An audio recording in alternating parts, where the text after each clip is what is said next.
মায়ের শেষ ইচ্ছে পূরণের জন্য মায়ের মৃত্যুর পর একজন পুত্র সন্তানের মতোই সমস্ত দায়িত্ব পালন করলো বাংলাদেশের দুই কন্যা, যা নিয়ে বর্তমানে উত্তাল গোটা সমাজ মাধ্যম।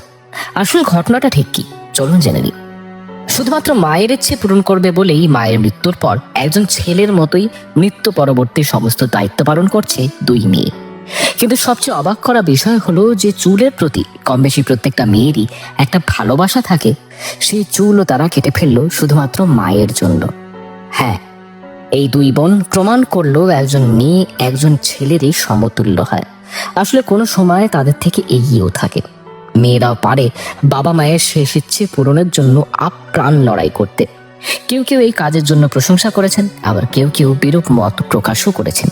তবে নিঃসন্দেহেই বলা যায় যে এই কাজ সেই সমস্ত মেয়েদের অনুপ্রেরণা যোগাবে যারা নিজের দায়িত্ব ও পরিবারকে সম্পূর্ণ মর্যাদা দিতে পারে।